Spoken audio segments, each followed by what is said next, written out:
আমার ভিতরে বহুত চিন্তা যে আমার মেয়েটার রিজিক নাই, কোনো কিছু খাইতে পারে না, পানি গিলতে পারে না, কোনো কিছুই পেটে যায় না।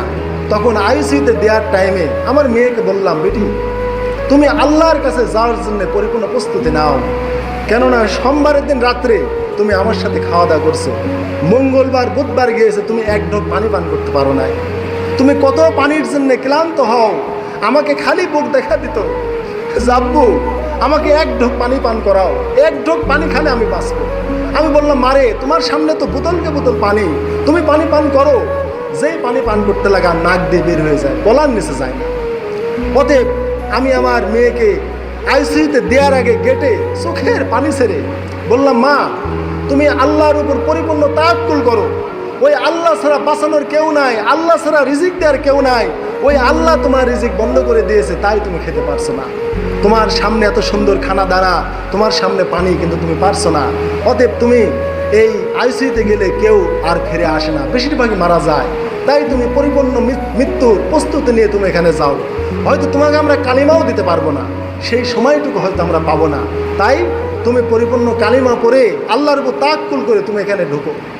তখন আমার মেয়ে চোখের পানি দিয়ে ছেড়ে দিয়ে বলতেছে, আব্বু আমি বুঝে গেছি যে আমার আল্লাহ ছাড়া আর কোনো রব নেই, আমাকে আল্লাহ ছাড়া আর কেউ খাওয়াতে পারবে না, আমাকে আল্লাহ ছাড়া কেউ বাঁচাতে পারবে না। অতএব আমি আমার আল্লাহর দিকে যাওয়ার জন্য আমি পরিপূর্ণ প্রস্তুতি নিয়েছি। আমার মেয়ের এই কথা শুনে আমি কপালে একটা চুমু খেলাম যে, মারে তোমার এই কথায় আমার হৃদয়টা সন্তুষ্ট হয়ে গেছে যে তুমি আমার রবের দিকে যাওয়ার জন্য তুমি প্রস্তুত।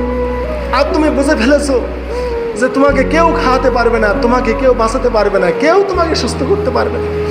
তোমার এই কথায় আমি খুবই সন্তুষ্ট। অতএব তুমি আমার সাথে শেষ কালিমাটা পড়ে আইসিইউতে চলে যাও।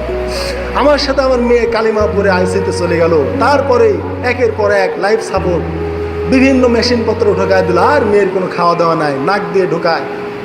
আমার মেয়ের পরিপূর্ণ জ্ঞান, প্রচণ্ড জ্বর 104 ডিগ্রি 5 ডিগ্রি, সার্বক্ষণিক 4, 5, 6 এরকম।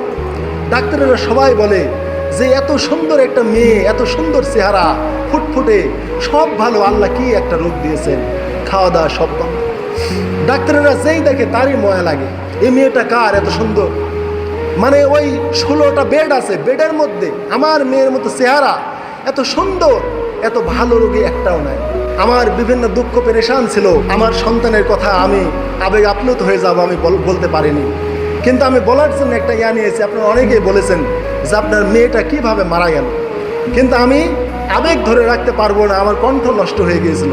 2 মাস আমি প্রায় সঠিকভাবে কথা বলতে পারিনি, আমার কণ্ঠটা ভেঙে গিয়েছিল। এখন আল্লাহ একটু কণ্ঠ দিয়েছেন, আমি একটু বলার চেষ্টা করবো ইনশাল্লাহ। আমার সন্তানের অনেক দুঃখ কষ্ট হাসপাতালে হয়েছে। 14টা দিন, 15 দিনের মধ্যে 14 দিনই লাইফ সাপোর্টে, একদিন মাত্র স্বাভাবিক অবস্থায় ছিল আইসিইউ, এই 15 দিনের মধ্যে। তাহলে এত দুঃখ কষ্ট আমি পিতা হয়ে আমার সন্তানের দেখেছি, আমি কিভাবে সহ্য করেছি। আমি অনেক দুঃখ পেয়েছি, কিন্তু আমার সান্ত্বনা একটা কথাই, ওই কথাটা আমি এত সন্তুষ্ট হয়েছি যে আমি ওই কথার দ্বারা আমি সব ভুলে যাই। এই আইসিইউতে গেলে কেউ আর ফিরে আসে না, বেশিরভাগই মারা যায়, তাই তুমি পরিপূর্ণ মৃত্যুর প্রস্তুতি নিয়ে তুমি এখানে যাও। হয়তো তোমাকে আমরা কালিমাও দিতে পারবো না, সেই সময়টুকু হয়তো আমরা পাবো না, তাই তুমি পরিপূর্ণ কালিমা পড়ে আল্লাহর উপর তাওয়াক্কুল করে তুমি এখানে ঢুকো। তখন আমার মেয়ে চোখের পানি দিয়ে ছেড়ে দিয়ে বলতেছে, আব্বু আমি বুঝে গেছি যে আমার আল্লাহ ছাড়া আর কোনো রব নেই, আমাকে আল্লাহ ছাড়া আর কেউ খাওয়াতে পারবে না, আমাকে আল্লাহ ছাড়া কেউ বাঁচাতে পারবে না।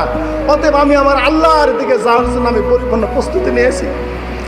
আমার মেয়ের এই কথা শুনে আমি কপালে একটা চুমু খেলাম যে, মারে তোমার এই কথায় আমার হৃদয়টা সন্তুষ্ট হয়ে গেছে যে তুমি আমার রবের দিকে যাওয়ার জন্য তুমি প্রস্তুত।